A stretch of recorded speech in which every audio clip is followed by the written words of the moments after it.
வணக்கம். நான் நடிகர் பரணி. நடிகர் கட் பண்ணிட்டு என்னுடைய பரணி மதுரையை சேர்ந்தவன். ராமநாதபுரம் மாவட்டம், சிவகங்கை மாவட்டம். எங்கள் அப்பா அம்மாவோட பூர்வீகம். நான் பிறந்து வளர்ந்ததெல்லாம் மதுரை. ஸோ இந்த மாதிரி ஏன் இந்த ஊரெல்லாம் அவ்வளோ தெளிவாக சொல்கிறேன் அப்படின்னா, எங்கள் ஊரை பற்றின விஷயங்கள் கொஞ்சம் தெரிஞ்சிச்சுன்னா தான் ஏன் ஜல்லிக்கட்டுக்காக நாங்கள் போராடுறோம் அப்படின்றது உங்களுக்கு தெரியும். ஜல்லிக்கட்டை பற்றி மட்டும் இப்போ சொல்ல வரப்போறதில்ல. சேவச்சண்டை, கெடாமுட்டு, ஜல்லிக்கட்டு. சேவை எங்கள் வீட்டிலேயே கிடக்கும், கெடா எங்கள் வீட்டிலேயே இருக்கும், மாடு இதையும் நாங்கள் எங்கள் வீட்டிலேயே தான் வச்சுருக்கோம். இதுக்கு நடுவில் தான் நாங்கள் வாழ்ந்துக்கிட்டு இருக்கோம். சரிதானுங்களா? இதை சுற்றியே நாங்கள் டெய்லி அதைகளே பார்த்து பழகி இதுகளுடைய நாங்கள் ஒரு அண்ணன் மாதிரி, தம்பி மாதிரி, குழந்தை மாதிரி நாங்கள் வளர்த்துக்கிட்டு இருக்கோம். இதுல முதல்ல சேவை சட்டை கூடாது அப்படின்னு சொல்லிட்டு சேவை சண்டையை நீங்க நிறுத்தினீங்க. சேவை கட்டு நிப்பாட்டினதுக்கு அப்புறம் என்ன ஆகி போச்சுன்னா, பூரா 65 நாள் சிக்கன் 65 65 நாள்ல வளர ஒரு கோழியை விட்டீங்க. இப்ப அது பத்தல அப்படின்னு 45 நாள்ல வேகமா ஊசியை போட்டு ஒரு கோழியை ரெடி பண்றீங்க. இந்த கோழியை சாப்பிட்டோம் அப்படின்னோம்னா ஆன்மை குறையுது. இதை நான் சொல்லல, விஞ்ஞானிகள் சொல்றாங்க, அறிஞர்கள் சொல்றாங்க. நடைமுறையில சாப்பிட்டு வாந்தி மயக்கம் எடுத்து செத்தவங்க கணக்கு கூடிக்கிட்டு இருக்கு. இன்னைக்கு நாங்க என்ன சாப்பிட்டுட்டு இருக்கோம்? விஷமான காய்கறியை சாப்பிடுறோம். அதுக்கு காரணம் எங்க நாட்டு மாடு இல்லாதது. நாட்டு மாடு உழுதுக்கலாம்,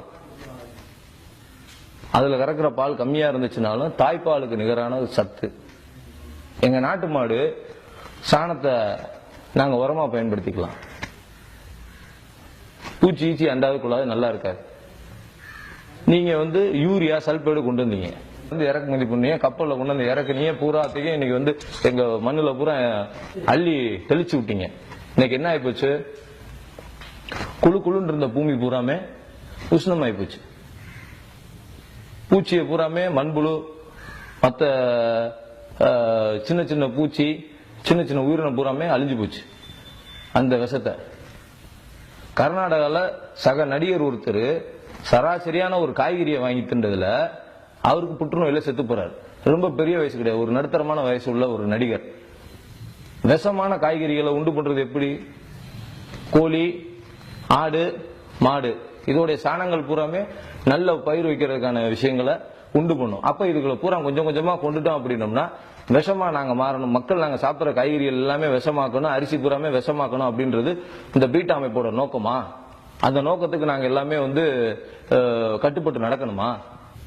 பீட்டான்ற அமைப்பு யாரு? சிவங்கக்காரனா, ராம்நாடுக்காரனா, மதுரைக்காரனா, விருதுநர்காரனா? டெய்லி மாடு கண்டோட வளர்ந்துகிட்டு இருக்கானா அவன்? சொல்லுங்க. பீட்டான்ற அமைப்பு எந்த ஒரு அமைப்பு? எங்களுக்கு வேட்டி கட்டணுமா, பேண்ட் போடணுமா, சட்டை போடணுமான்றது நாங்க தான் முடிவு பண்ணோம். வெயிலா இருக்குமாப்ல சட்டையை கட்டி நான் தோல்ல போட்டு சும்மா நடப்பேன் நான் முடிவு பண்ணோம். பீட்டா அமைப்பு எப்படி எங்களை முடிவு பண்றதுக்கு, எங்களை அதிகாரம் பண்றதுக்கு நீங்க யாரு? பூராமே உங்ககிட்ட இன்னைக்கு நீங்க பூராமே இயற்கை விவசாயம் பண்ணணும்ன்றீங்க. 3 பூமி விளைஞ்ச தஞ்சாவூர், நாகப்பட்டினம், வேதாரண்யம் பூரா காஞ்சு போய் கருகி விவசாயிகள் பூரா இறந்துகிட்டு இருக்காங்க. விவசாயம் இல்லைன்னா எதை தின்றது? அரிசி இல்லைன்னா எதை தின்றது? பிளாஸ்டிக் அரிசியை தின்றதா? பிளாஸ்டிக் முட்டைக்கோசு சரிங்களா, அதை தின்றதா?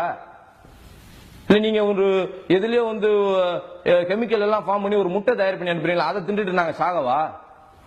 அதுக்கு ஒரு அமைப்பை நீங்க உருவாக்கி இதுக்கப்புறம் நீங்க நாமக்கல் முட்டை நீங்க வாங்கக்கூடாது, நாட்டுக்கோழி முட்டை உங்க வீட்டுல வளர்ற கோழி முட்டை நீங்க தின்னக்கூடாதுன்னு ஒரு சட்டம் போடுவீங்க. அதை நாங்க கேட்டுக்கிட்டு முட்டையை நாங்க பாத்துட்டு போகணுமா?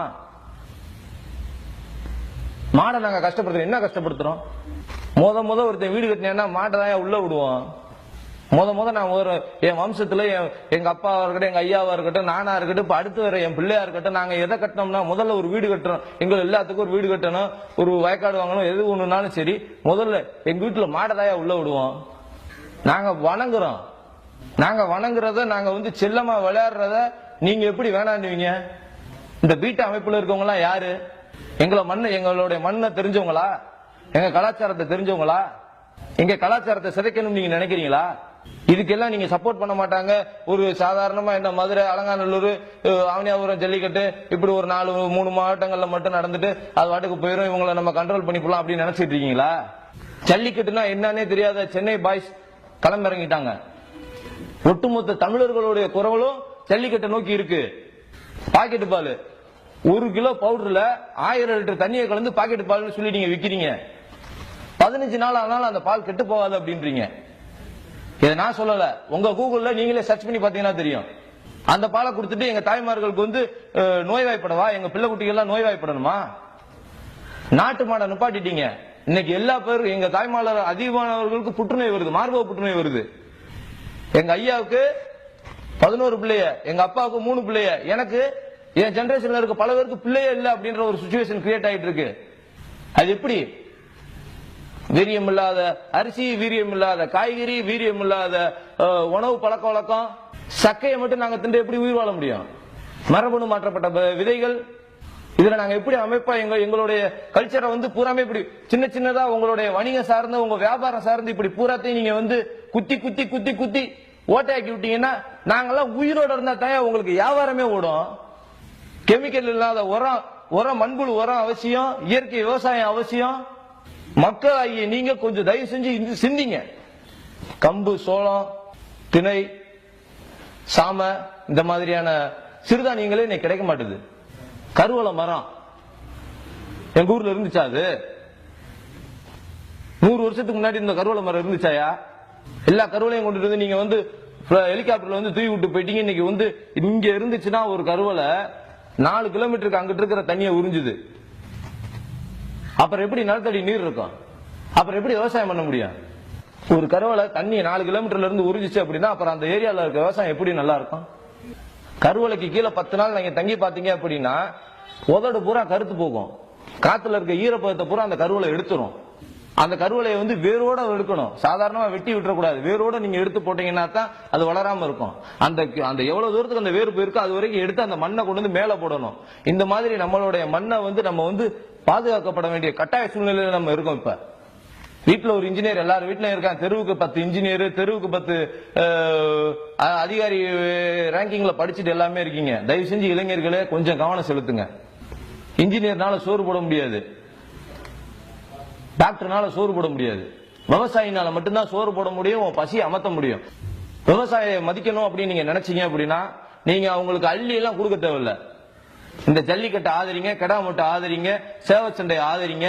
ஆட்டோமேட்டிக்கா விவசாயம் நல்லா இருக்கும், இயற்கை விவசாயங்கள் பெருகும், உயிரிழப்புகள் குறையும். இன்னைக்கு எடுத்த உடனே தலைவலி, எடுத்த உடனே காய்ச்ச, சத்து குறைபாடு உள்ள குழந்தைகள், இந்த மாதிரியான பல பிரச்சனைகளை சால்வ் பண்ணலாம்.